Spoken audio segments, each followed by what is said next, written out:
So I think it's fair to say that even though there's a claim out there that the conflict in Palestine has been going on for hundreds of thousands of years, and even though people say it is a very, very complicated and protracted conflict, if we want to pinpoint the reasons there is a conflict in Palestine, then we need to look no farther than racism and colonialism that came from Europe. That is the source of the trouble, of the problem in Palestine. Not only Palestine, but certainly Palestine. And I'm sure that many of you, if not all, have heard of the Balfour Declaration. Now, growing up as an Israeli, you would think that the Balfour Declaration is one of the Ten Commandments.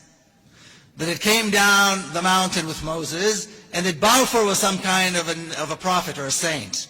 Every city, almost every city in Israel, has a Balfour Street or a Balfour Plaza. And growing up, you think that Balfour was, at least a prophet, maybe a king, a Jewish king. And what is the Balfour Declaration? Lord Balfour, who was the Foreign Secretary of Great Britain, promising a Jewish millionaire by the name of Rothschild, Palestine for the Jewish people. In other words, one white European racist offering another white European racist a country that belongs to somebody else. Neither one of them had anything to do with Palestine. But of course, these were days where it was okay, it was completely acceptable for white Europeans to take the country of non-Europeans and do with it as they will. Of course, this is still going on in many places. So that's the Balfour Declaration. Now, several decades later, we had the United Nations intervene and come up with the partition plan of Palestine. And this is the map they came up with. And today we walked around Amsterdam a little bit and we saw those, what are they called, the bulldog coffee shops? And when we look at this map, when I look at this map, I get a sense that whoever drew the map must have been sitting in one of these coffee shops when they were drawing this map. First of all, when you look at the map, it's absurd. The boundaries are absurd. There's nothing there that is actually practical. But that's just one aspect of the madness.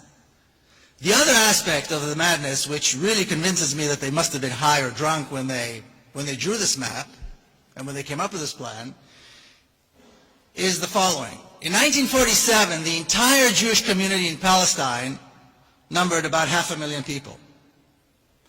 These were the people who, like my grandparents, came from Eastern Europe to colonize Palestine, to immigrate to Palestine, if you want to call it that.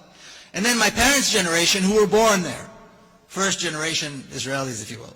That's it. It was a community that had practically just come out off the boat. The native Palestinian Arab community was about 3 times larger.